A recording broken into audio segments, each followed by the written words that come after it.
So good morning. Just wanted to go through this PowerPoint with you. So I'm recording over the PowerPoint, so hopefully this makes a bit more sense. So what I'm going to show you now is a PowerPoint of the two Larder practice sessions that we would have done this week in class. So as you can see on the screen now is Larder Synoptic Practice Session 1. So this is what we would have cooked in one of the sessions with either myself or Paul. So that would have been on a Monday or on a Wednesday, and then a bit later on you'll see another screen that says Larder Synoptic Practice Session 2, and that's what you would have cooked in your second practice session for this week. In total you would have done 5 dishes, and these 5 dishes would be relevant to the criteria that you need for your theory work. So that's why I thought I would just obviously record these sessions and explain in a bit more detail. So into session 1, and this is obviously the 3 dishes that we would have been cooking. So you can see there that would have been sautéed chicken livers with shallots, garlic and balsamic. That would have been the amuse-bouche. A chicken broth with pasta, julienne of carrot and sweet corn for your broth or potage course. And then for the fish course it would have been a delice of plaice bercy served on pickled julienne of carrot, celeriac and mange tout. Now the next screen is a mise en place. Now I wouldn't worry too much about this at the moment, but mise en place is the preparation. So this is a list of the preparation that we would have done in order to get these dishes done. I'll come back to this slide in a minute.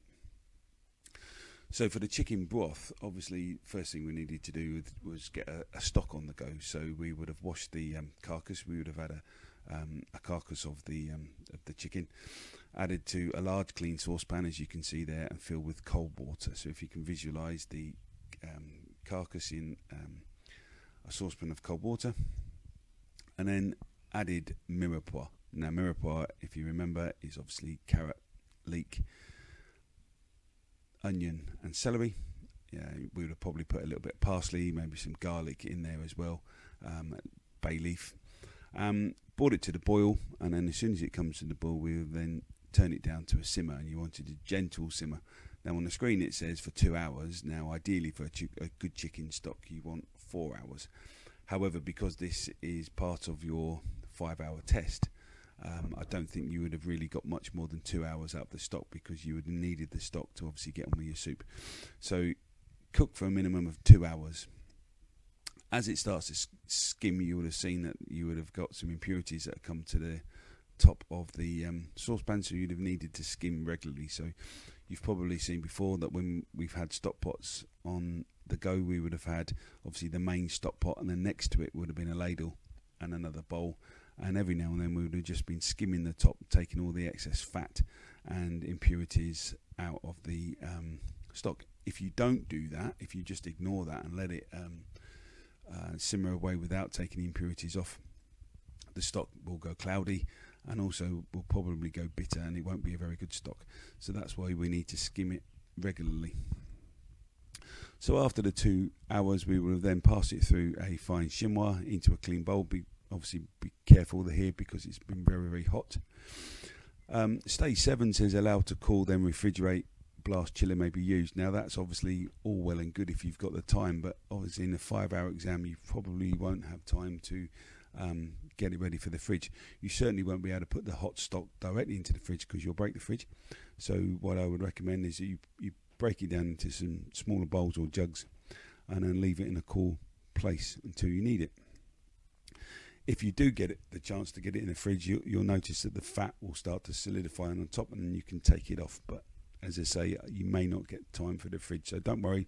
Just make sure you do stages 1 to 6, get it strained, and then obviously allow to cool until you need to use it. We'll then prepare the pasta, the carrot julienne, and weigh up the sweet corn. Now remember, the carrot julienne needs to be matchsticks. Then going on to the fish, we're going to make another fish stock in a minute, but this one's slightly different. So fillet the plaice to remove the 4 fillets. Now if you go back to the mise en place slide, you'll see that you would only get half of plaice. So obviously you would only be taking 2 fillets off. Now if you remember, on the plaice you get 1 large fillet and 1 small fillet. Once you've got your 2 fillets, you would then skin them. Obviously skin side down with sharp filleting knife. Hold the tail end of the fillet, and then in a zigzag motion take off the skin. Top tip, you could obviously put some salt on your fingers and that, and when you grip the fillet, it should give you a firmer grip. Fold it into delease. Now what that means is you're simply folding it into 3 ways. So with the skin side up, you're then folding it into 3 ways into a little parcel. Wrap them in cling film and get them into the fridge. We're then going to make a fish stock, so we then wash the bones. May need to cut the bones down, particularly if they're quite large. We don't want the head, we don't want the guts. That would make our stock cloudy, and that's with all fish stock. So once we've got the bones washed, place them into a clean saucepan of cold water. Add white mirepoix, so that's the same mirepoix as you would have done for your chicken stock, but not minus the carrot, and bring it to the boil. This time when it comes to the boil, you then turn it down to a simmer, but you are only cooking it for 20 minutes. All right. Skim it exactly the same as the chicken stock, but remember 20 minutes. If you allow it to go a lot longer than 20 minutes, it will definitely start to go cloudy and bitter, and you won't have a very good stock. Now, in this case, we need this stock for a sauce. So a cloudy, bitter stock would be no good. Pass it through stage 6, pass through a fine simmer and cool down. Store in the fridge. Julienne the carrot, mange tout and celeriac. So 3 vegetables there, obviously,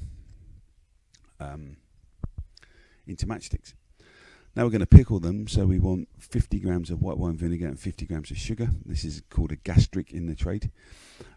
Pour over the julienne and veg, but not the mange tout. So that's just the carrots and the celeriac.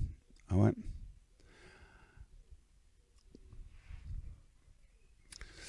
To the fish sauce, so 150 grams of the fish stock that we've just made, we put into a clean saucepan and gently reduce it until all of it has evaporated. So we're taking it down to about 30 mils left. So obviously the liquid will evaporate and disappear, but the flavour will intensify. We're then going to add 50 grams of white wine, and we're going to reduce it again until almost gone. Then we're going to add 200 grams of cream. So essentially the sauce is cream, but obviously with a very concentrated fish and wine flavour. Allow that to gently simmer. Now this is quite important that it is gently simmer. If you boil the cream really vigorously, you will turn it into fat, and it will separate, and your sauce is gone. You then have to make a new sauce. Now if you don't have any stock left, then you don't have a sauce. So this is important, stage 5, that it is just gently simmer. Remove for the heat, adjust the seasoning. You're then going to, so if you look at stage 8, we would then split the sauce into 2 parts, and in one sauce we're then going to add an egg yolk into one of the sauces. Now by adding an egg yolk into the sauce, it's called a liaison. You need to be careful though, because as soon as you've added an egg yolk, certainly if you then boil that sauce, the egg will scramble. So once you've got the egg yolk into the sauce, you just need to keep it warm, but certainly do not boil. So the amuse-bouche, this is obviously the liver course. Finally, brunoise, the shallot and garlic. So brunoise is fine dice. Streaky bacon into fine lardons. So that's strips like Macedonian jardiniere type strips. Trim the 2 chicken livers. We're going to be removing the sinews from the chicken liver, cut in half, then slice into strips and rinse the milk off. We place them into a bit of milk. That obviously just helps break down the tissue, and then rinse the milk off. Weigh up about 25 grams of balsamic vinegar, weigh up about 10 grams of olive oil, place about 3 sprigs of pea shoots into the fridge, and produce the 2 croûtes. The 2 croûtes are shallow fried or grilled slices of bread. So to cook the amuse-bouche, then heat up a clean frying pan, add a teaspoon of oil, in goes the bacon, in goes the chicken livers until just colouring. Chicken livers can be served slightly pink.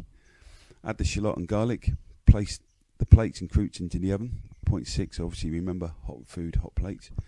When the ingredients are cooked, deglaze the pan with the balsamic and cook by half. So obviously what the deglazing with that balsamic vinegar would do would lift off any of the ingredients and the flavour that is stuck to the bottom of the pan. Add the oil, season. You get to the plate, put your croûtes on the plate, place the chicken livers with a metal spoon carefully onto the top of the croûte, and then dress the plates with a balsamic oil, garnish with pea shoots. And obviously, if you look at the picture on this slide, you can see very, very similar. Going back to the broth, then we would have bring the chicken to the boil. We would have added the pasta and the sweet corn, and then the julienne of carrot after 5 minutes. Any chicken from the offcut of the carcass, obviously, we would have then used. So we would have strained the carcass out, and if there's any chicken left, peel that off the carcass, slice it, and add it to the stock. Then we'll be looking at adjusting the seasoning and then serve. So very similar, as you can see the picture there. Now, clearly the quality of the stock and the clarity of the stock will aid the quality of the fish broth. So if you don't make the stock correctly, if you allow it to boil, don't skim it correctly, you get a cloudy stock, you get a cloudy soup. All right, so the clearer the stock, the better the quality of the soup will be.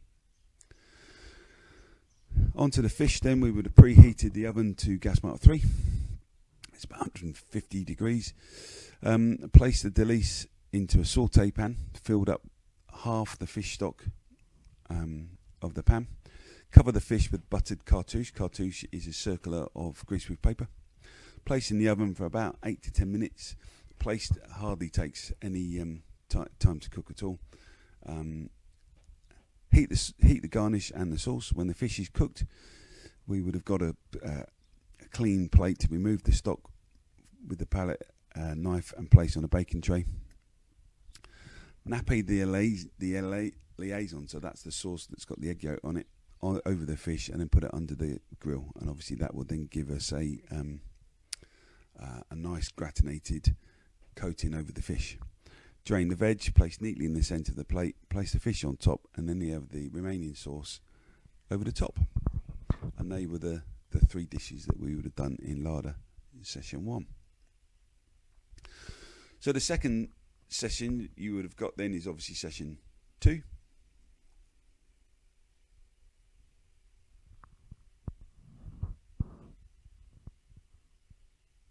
So the second session that we would have done then would have been session 2. And this time we would have just been doing 2 dishes in this session. We were looking at the lamb's neck and the polenta. And obviously both these dishes can then also meet the criteria. Again, that's the mise en place that we would have been looking at. But for the lamb's butchery, for the lamb course, we would have obviously been given a lamb neck. Would have been on a red chopping board with a boning knife, been looking at any excess fat, gristle, any sinew, and trimming up the neck as much as we can. Remove the 2 loins, ensuring that as little meat is left behind as possible. And then using a sheet of cling film, put the lamb neck in one sheet on top of the cling film, put another sheet on top, and using a rolling pin, we would have then battened out that neck to get it as flat as possible. That would have obviously increased the surface area of the meat, but also, more importantly, would have helped tenderise the fillet as well. Any excess meat would have picked off the carcass and blended in a food processor for about 10 seconds and seasoned with salt, and this would have made a farce or a stuffing.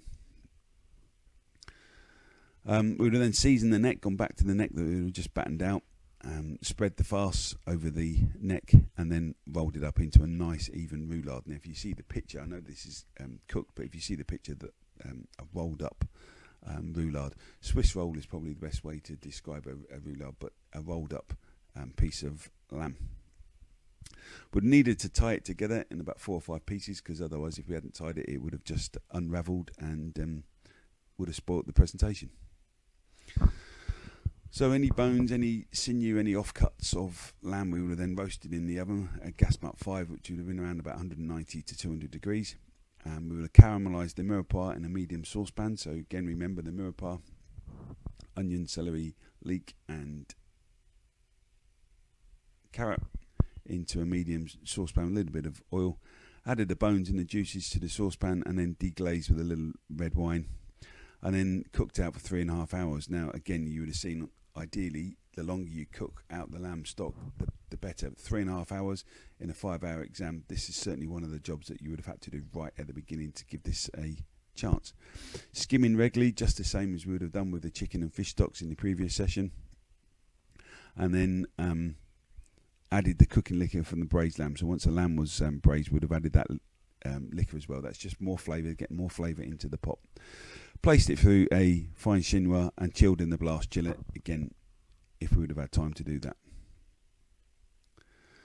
So to braise the actual lamb neck, we would have seasoned it. Remember, it would have been rolled up, it would have been tied. We would have put it into a small saucepan. And then in that saucepan, we would have caramelised the mirepoix. Added some of the chicken stock that we had previously. Added some red wine, bouquet garni, which consists of thyme, bay leaf and celery. We would have placed the lid on and braised for approximately 2 hours, turning every 30 minutes. So again, this is something we would have needed to have done right at the beginning of the exam to give that a good chance, and obviously to get the trimmings off the lamb to get your stock on the go. So obviously the lamb course would have been one of the first things that we needed to have done. After 60 minutes, we would have removed the fennel. That would have stopped it from going bitter. Removed and wrapped in foil. Drain the stock and add to the lamb stock from the bones.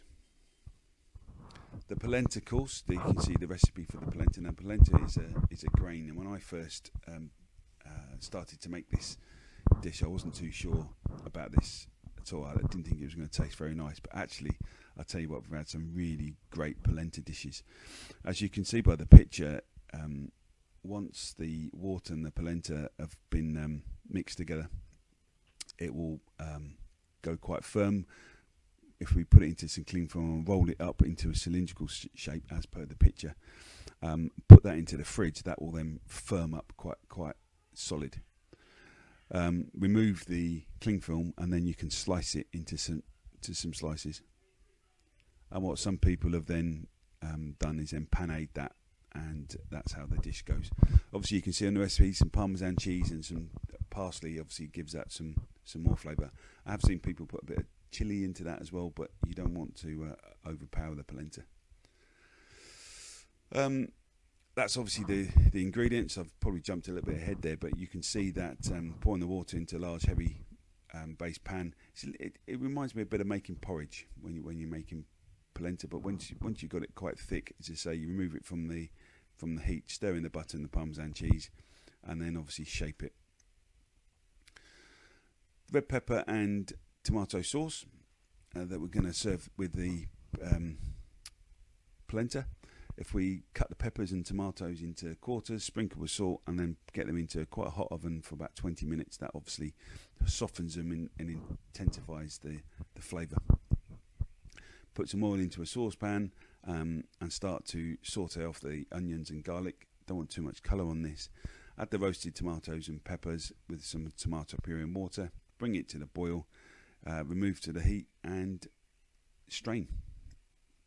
Season it with some pinch salt and pepper.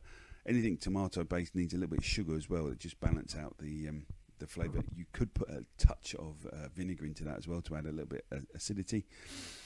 Taste and adjust the season as necessary. What a lot of mistakes are done here is once they've strained and pureed sauces, they don't reheat them. You will lose a lot of heat, as in temperature of your sauce, once you start putting them through stick blenders. So what you would need to do is then reheat that sauce to get it nice and hot again. The potato mayonnaise, which goes with the lamb, we would have also done this dish. Slice one onion into thin slices, cooked in a clean saucepan with 50 grams of butter until golden brown. We would have then parboiled 5 new potatoes until just cooked. Remove the potatoes from the heat and let the potatoes cool down.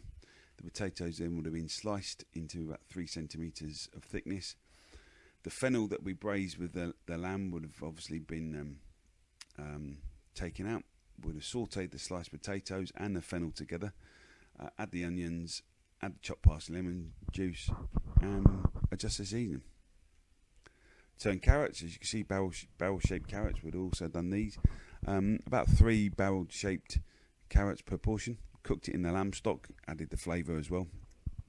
You don't have to in the lamb stock. You could have done it in cold water with a knob of butter, a large pinch of sugar.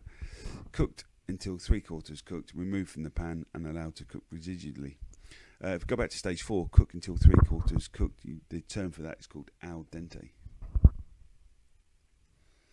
See, the polenta, I've already said earlier, you would have sliced that into your desired shape. Pane in stage 2, P-A-N-E, is flour, egg and breadcrumbs. And then we would have deep fried that polenta, got a nice crispy coating on the outside, serve it with the sauce. The jus for the sauce for the lamb, sweated off some offcuts from the butchery, added some mirapai, but be careful not to burn them. As soon as you start to burn mirapai, it goes bitter, and then your sauce will be bitter. Deglaze with some red wine, reduce, add the lamb stock, reduce, and this time you're just reducing it until you get a nice jus consistency.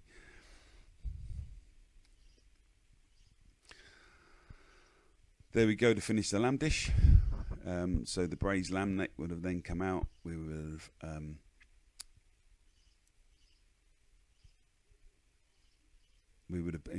going back to the lamb dish, we would have put the lamb dish back into the oven, still wrapped in foil for about another 10-15 minutes. We would have got the lyonnaise potatoes warmed up onto a plate, sliced the lamb neatly into uniform shapes, added the turned carrots, placed the heated jus, and anything else that you would have thought that would have needed to do that dish. And that would have been it. So that would have been the 2 larder practices that we would have done this week.